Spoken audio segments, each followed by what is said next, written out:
Ladies and gentlemen, what is up? Welcome to the Gateway Tailgate short.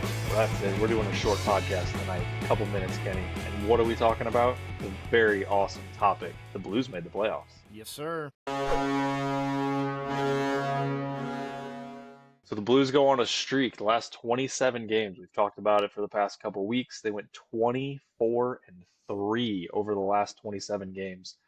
To make the playoffs, I think they made it in the end, I think it'll probably end up being by a point or so. I think Calgary still has a game. The biggest part of that is they went 46 out of 57 seasons in franchise history making the playoffs. Only the Vegas Knights have a better percentage, and they've done 7 out of 8. So that's still pretty impressive. It's been a rough 2 years. They clinched the 8th seed in the Western Conference, finished with a 43-8 record. An awesome run to finish the season. We're going to face the Jets. The Jets had one of the dominant seasons in the NHL. Finished first overall, President's Trophy, Central Division, and Western Conference. So before we jump into it, I do want to shout out the Calgary Flames. They ended the year on a 10-2-1 run, I believe it was. Something and they like were that, only yeah. bested by the Blues, who went on like an 11-1-1 run, where they should have made up points. The Blues kept pace and kept ahead of them.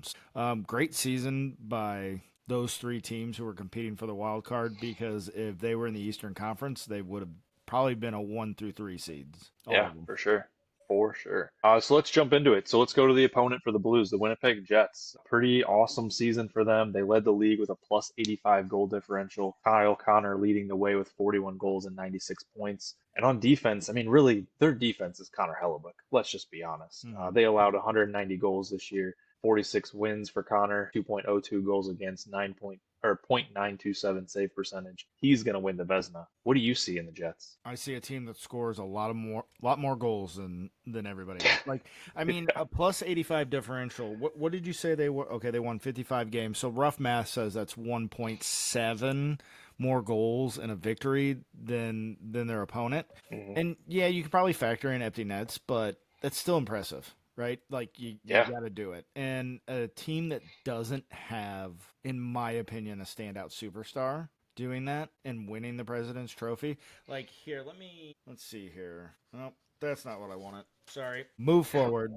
On to the Blues. What do you see in the Blues? I mean, you saw a team that actually put the puck in the net, which was our biggest, I think, downfall the last 2 seasons. They scored 254 goals this season. Jordan Kyrou led the way. Was it 37, though? I think 36, I think, is what he finished 36. with. And Robert Thomas was 60 apples. I mean, he was almost a point per game. He finished with 81 points. And I don't think if he was injured there for that stretch in like the middle of the season, I think he would have been easily a point per game guy. Oh, I think he would have probably broke 100. I mean, you figure I think he missed 10 games, something like I that. was going to say, he was really close to a LTIR stat. Yeah. And when you consider the Blues' long, glorious history, 57 seasons, 46 of them been in the playoffs. Pavel Demitra was out. Okay, so David Perron did it in, I want to say, was that the first year they didn't make the playoffs in that run, the 2022-2023 season? So mind you,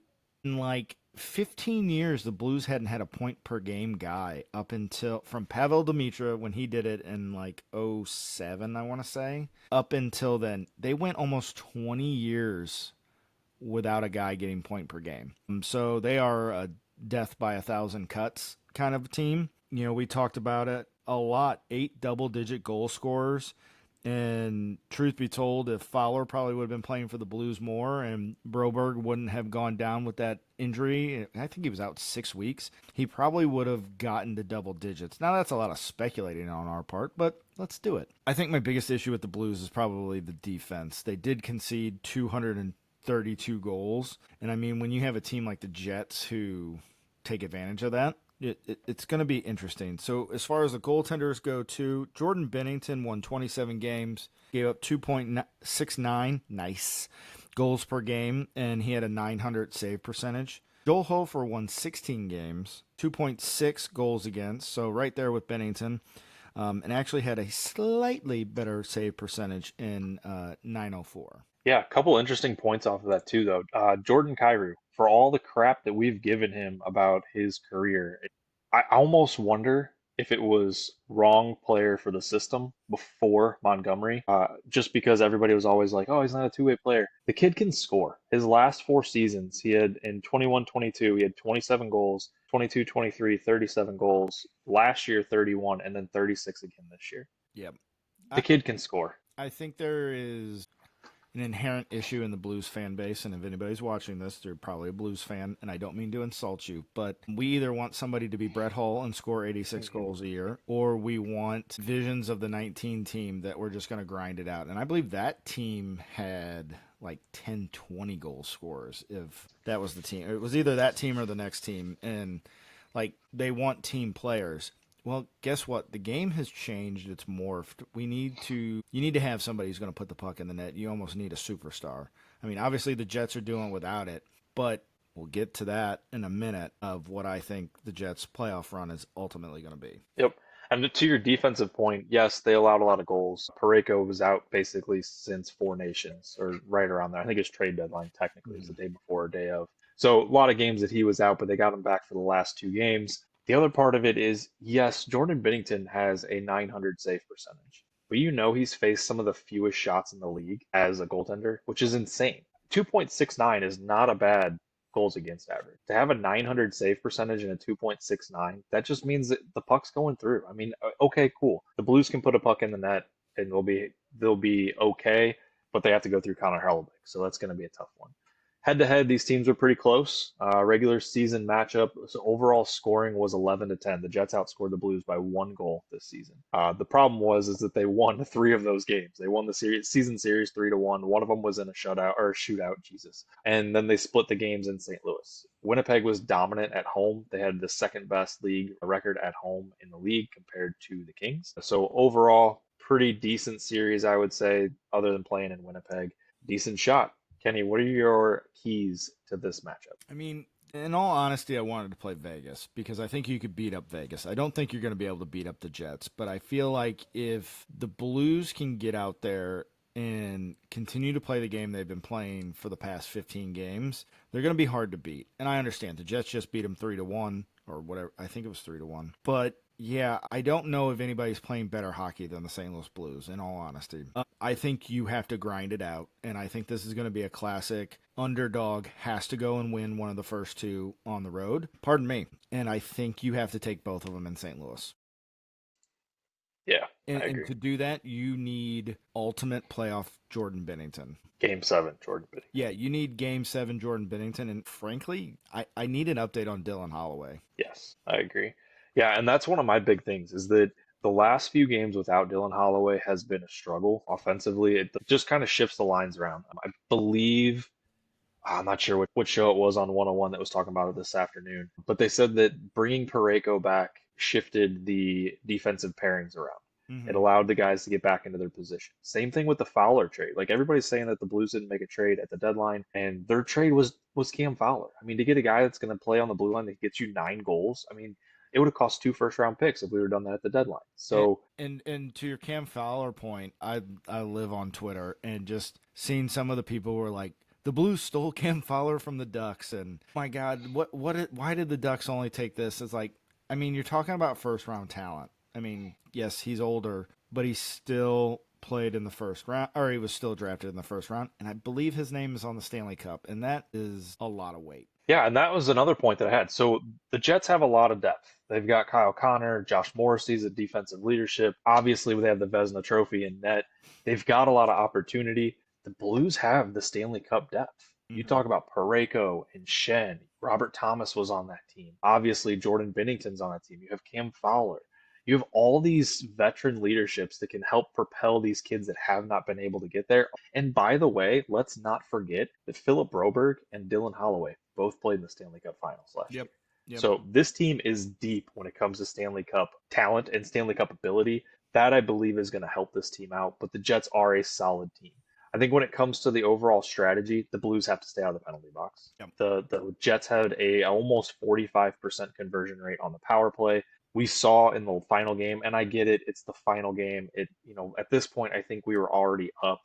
I think it was 4-0 at that point when we started getting all these penalties in the second period. But against Utah, they had 3 penalties. They were very ticky-tack calls, but they were still calls in general, and the penalty kill looked atrocious against Utah. What other factors do you think go into this as far as like strategy? So I think you're right. I think you hit the nail on the head. You got to stay out of the box against a team as lethal as the Jets.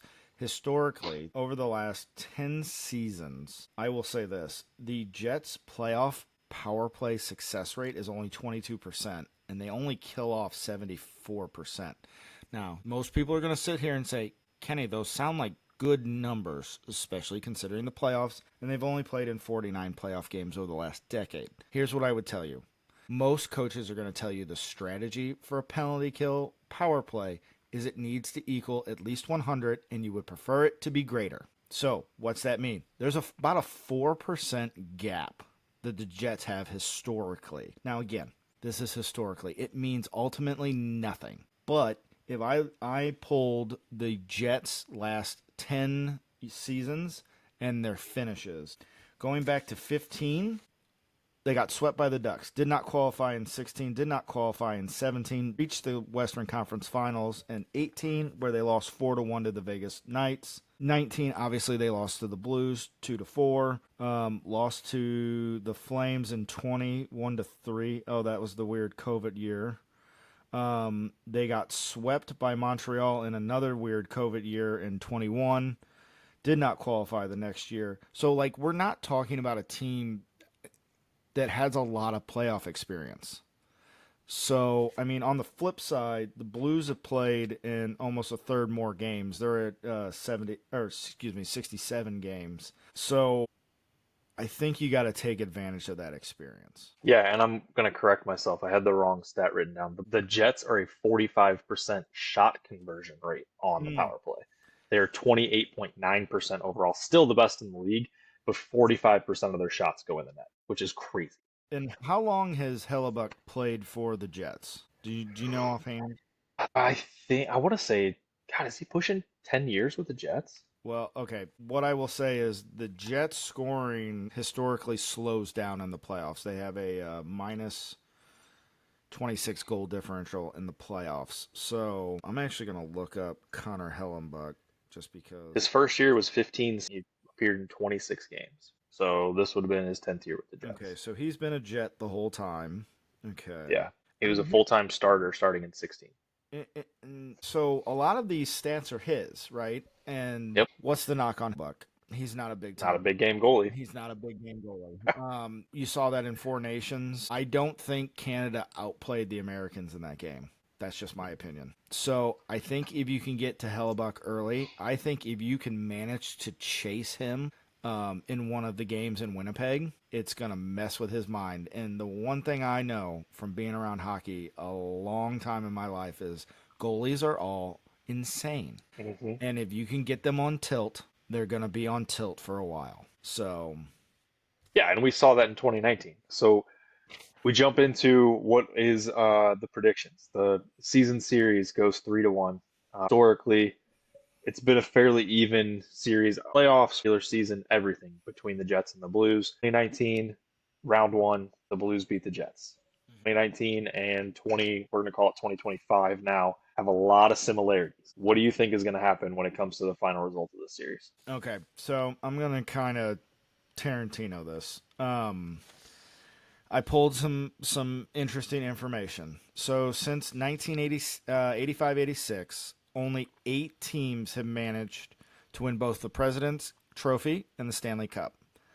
The Oilers 87, the Flames in 89, the Rangers 94, Stars in 99, Avalanche 1, Red Wings 2, Red Wings 8, Blackhawks 13. It was a shortened season in 13. I don't know if ultimately the Blues will win, but history says the Jets will not. Or the Jets have a pretty great. Oh, I threw away that, and I needed that other page. Have some odds against them. However, the St. Louis Blues also have some odds to get against them. The last time an 8 seed won the Stanley Cup was in 2012 by, you're right, the Los Angeles Kings. And it is arguably one of the greatest playoff runs in history. Here's who they beat. They beat the first seed Vancouver Canucks in the first round, the second seed St. Louis Blues, and the 3rd seed Phoenix Coyotes to reach the finals. And then they beat the Jersey Devils in 6 games, who were the 6th seed out of the East. They went 16-4. They are the only 8th seed to ever win the Stanley Cup. So, odds are against the Blues. I think the smart pick is Jets in 7. Would it shock me if the Blues did what they did in 19 and beat the Jets in 6? Absolutely not. However, if you get to a game 7, I think the Jets home, I almost said field, home ice advantage is going to be too much to overcome. And the Blues are just not there yet. And I think that's going to change. If we were talking next year with the expanded salary cap, maybe. Obviously, I'm going to pull for the Blues. I want them to sweep them. But I'm going to look at this realistically. I think this series is going to go deep, but I don't think the Blues have enough right now to overcome that. Adam, you're on mute. That a boy? It happens every time. I'm right there with you on it. I think this is going to be a very tough series for the Blues. I think next year, no question, this team is 100% different. All the talent in the world on this roster. I have Jets in 6. I think if this goes 7, no doubt that it's going to be a Jets series win. I could definitely see the Blues winning in 6. I would love to see the Blues win. I can see it happening, but I think the Jets are going to overpower them. What's funny is I say I think that if it gets to game 7, the Jets win, knowing full well what Jordan Bennington historically did in the playoffs in game 7s. Like, going into Boston was insane. I don't know if they have the actual depth, the St. Louis Blues. I mean, well, especially with Holloway, uncertainty there. That's a big one. And let's not forget, Robert Thomas went out with an injury. As downplayed as they put it, he went out with an injury in the last game. And I don't want to get wrapped up into it, but there's a lot of people online and on Twitter who are like, this is the same script from 2019. This is coach gets fired in the middle of the year, new coach takes over, who's got a history, takes a little bit to get his system going, goes on an incredible streak, makes the playoffs, and then the rest is history. I will say this. If the Blues do get past the Jets, all cards are off. All bets are off. Yep, all bets are off because they could – I think while the West has been better than the East overall as a conference, the East, I think, is a little top-heavy. The West right now, looking at it, nobody scares me. No, and I think the other part of that, too, is that I, like you said, would have preferred to have been in the Pacific Division and play in Vegas in round 1. The upside to this is that I believe that if we do get through Winnipeg and now you go to face either Colorado or Dallas, those two teams are going to beat the living hell out of each other. Mm-hmm. And that is going to be the advantage that the Blues will have, is that that's the style of hockey that they play. They play a fast style. They have a physical nature to it. So it plays right into their book, and that is what happened in 2019, is they went up against Dallas, and they had the same thing. So it's interesting. It's the right path for them. Winnipeg is the hurdle. If we would have been in the Pacific, for me, it would have been probably Blues in 6, most likely. But I think being Winnipeg, being who they are, having the scoring, having the goaltending, having the defense, it's going to be a tough matchup for the Blues. Yeah, and you know what? One thing we didn't talk about is I think Monty is a better coach. What's the Jets? What's the Jets? I don't know. That's why I know he's a better coach. I thought you had it written down here. Hold on. Well, it doesn't matter. I don't know who he is, and kind of my thing with like Tony La Russa and the Cardinals is you could never count him out when the manager is that much better, right? Like, using an example from that, the 11 World Series should not have been won by the Cardinals, but La Russa coached circles around Ron Washington. I could see Monty doing that. Well, and don't forget, I mean, the last team that was a President's Cup team that lost in the first round was the St. Louis You're right. Blues. No, it was the 2022 Boston Bruins that lost to the Florida Panthers, and the Bruins were coached by Jim Montgomery. So if anybody knows how to lose as the President's Trophy team, it is Jim Montgomery. If anybody knows what to avoid as the President's Trophy team and how to take advantage of it, it's Jim Montgomery. So that is true. It puts him in the right spot. So we'll get this posted. We're going to get it out for game 1 or before game 1, hopefully. That's Sean's task. But we're going to be recording on Sunday, and we will hopefully have game 1 in the books by that point. Be able to go over that and hit that on our main podcast this week. All right, guys. Thank you. See ya.